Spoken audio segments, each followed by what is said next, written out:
9h21. Merci d'être avec nous, toujours en direct sur TV Finance. Et il est temps de retrouver Louis-Antoine Michelet. Bonjour. Bonjour Luc. Vous êtes analyste indépendant et comme chaque semaine, on va découvrir avec vous une PME cotée. Celle-ci, c'est sur Euronext. Ça s'appelle Poulaillon. C'est ça. Un nom rigolo. C'est un nom de famille. C'est le nom de la famille qui a créé cette entreprise. Donc un groupe familial, je le disais, de boulangerie, de restauration rapide entre autres. Alors est-ce qu'on peut déjà juste présenter cette entreprise? Oui, exactement, bien sûr. Donc le groupe Poulaillon, c'est un groupe familial français basé en région Alsace-Lorraine qui a été créé il y a une quarantaine d'années et donc comme vous le dites, son activité principale, c'est la fabrication et la distribution de produits de boulangerie, de pâtisserie et de snacks. Comment ils s'y prennent? Il y a du B2C, du B2B. B2C via 49 points de vente. En fait, ils distribuent 49 points de vente, donc je crois qu'il y en a 45 en propre et 4 en franchise. Ils distribuent donc leurs produits.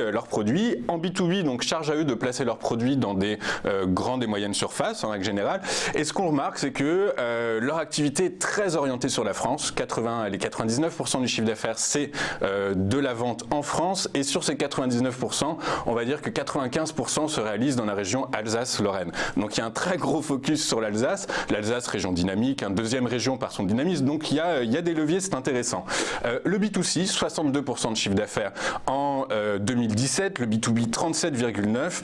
Et depuis 2016, en fait, le groupe Poulaillon a reçu l'autorisation d'exploiter alors c'est pas une mine d'eau, c'est une source d'eau. Une source d'eau, oui. De l'eau minérale, en fait. De l'eau minérale complètement, et qu'on estime à 3000, 5000 litres par heure. Donc c'est un débit important, c'est un levier intéressant. Comment ça se présente financièrement?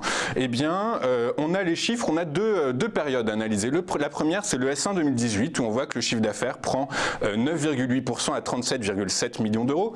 Les points de vente, donc l'activité B2C prend 6,7% à 22 millions d'euros. L'activité B2B, donc la distribution dans les grandes et moyennes surfaces, prend 14,5% à 15 millions d'euros. Et ce qu'on regarde, c'est que l'activité au minéral donc prend 38% à 0,4 millions d'euros. Ça c'est énorme quand même, plus 40% sur le minéral. Alors c'est une belle performance, mais ça ne correspond pas, je dirais, au plan d'affaires qui a été proposé par le management. Alors sans citer mes sources parce que j'en suis pas sûr à 100%, mais il semblerait que au lancement à date d'IPO, donc l'IPO c'est 2016 à peu près, donc c'est l'entrée en bourse 2016, le management tablait sur un chiffre d'affaires réalisé dans l'eau d'environ 10 millions d'euros. Là il semblerait qu'il était ramené à 2,5 millions d'euros et en réalité donc on verra, puisqu'ils ont publié leur chiffre d'affaires, leur niveau d'activité sur 11 mois pour l'exercice 2018, on verra que on est loin des 2,5 millions d'euros. Mais au-delà de ça, le problème en réalité c'est que cette activité qui pour l'instant est une activité en développement, donc c'est normal que ça rogne les marges, et bien effectivement elle rogne les marges. Elle rogne les marges d'EBITDA. Alors l'EBITDA est principalement impacté au S1 2018 par l'ouverture de magasins qui nécessite donc d'embaucher des salariés et de les payer avant en réalité que les ventes soient effectuées. Donc c'est pour ça qu'on a un effet négatif sur la marge d'EBITDA.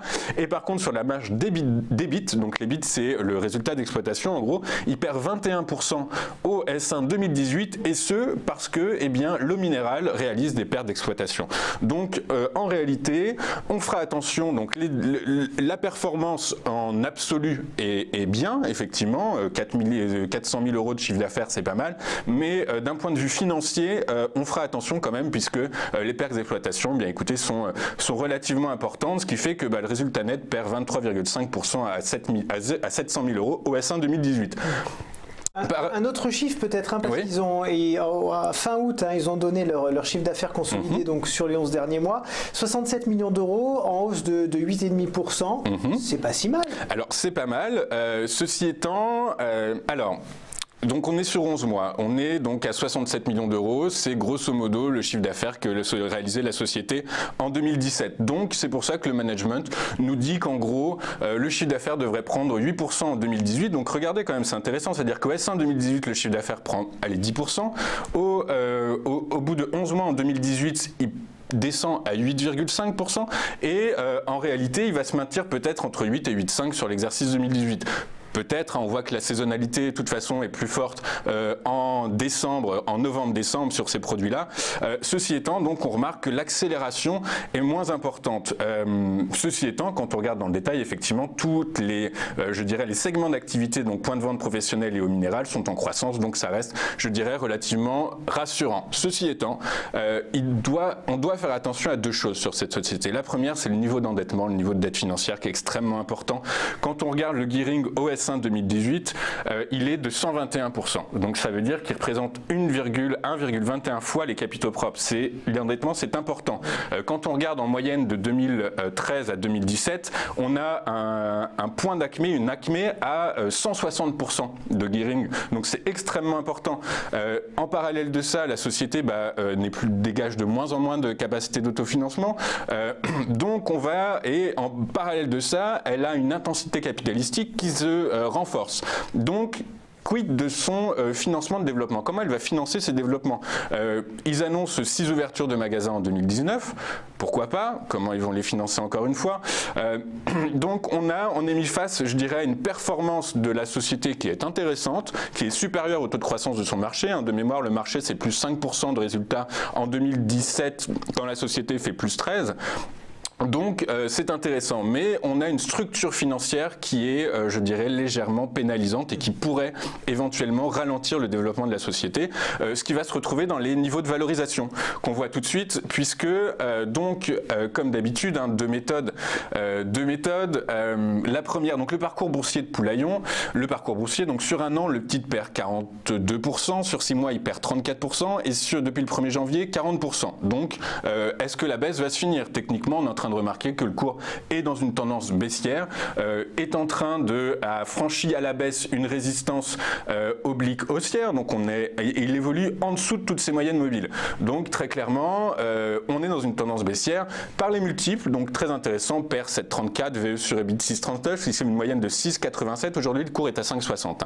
Donc on a du potentiel. Ceci étant, quand on valorise par les DCF, donc les DCF c'est une valorisation sur 10 exercices, donc on prend en compte un niveau de croissance qui est fluctuant. Et au-delà de ça, donc moi, mon chiffre d'affaires en croissance de moyenne, je prends 13,6. Ma marge opérationnelle, je coince entre 3,55 et 5,34, qui sont des niveaux de marge opérationnelle déjà réalisés par la société. Donc je n'invente rien. Le coût du capital, j'ai calculé à 3,21. Le bêta retenu, j'ai 0,68 et ma prime de risque est à 7,31. Ce qui me fait donc une valo DCF à 4,04. Et quand je fais la moyenne de mes DCF plus de mes multiples, je suis à 5,92. Donc très clairement, 5,92, 5,60, moi ça me semble bien valorisé.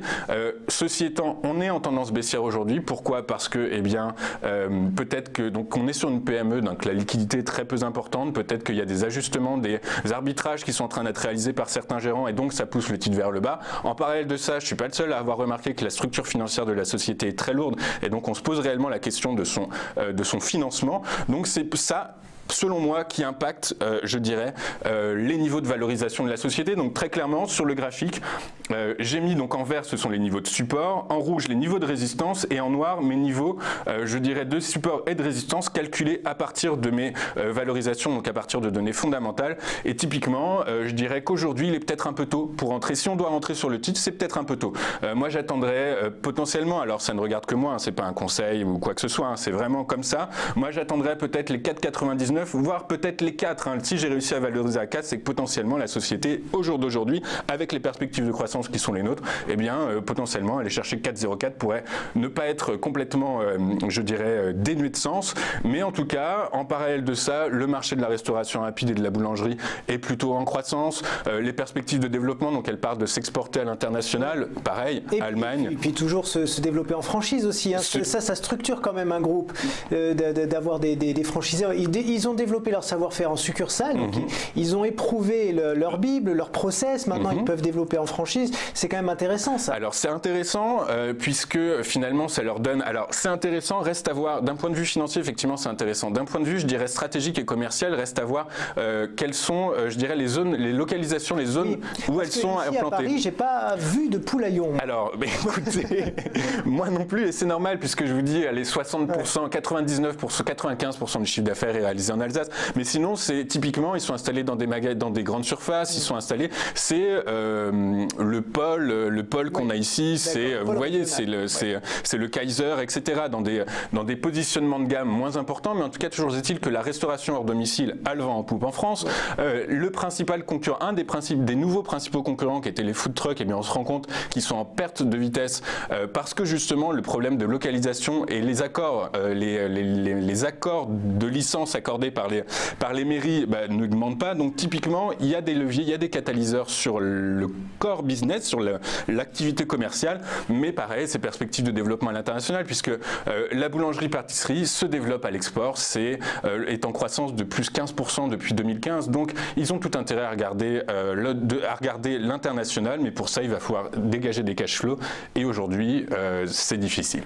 Alors juste pour terminer rapidement, les atouts et les faiblesses de Poulaillon. On commence par les faiblesses, on terminera par les atouts. La faiblesse, c'est la structure bilancielle de la société qui me semble relativement lourde, avec une capacité d'endettement qui semble atteindre un niveau, je dirais, peut-être important.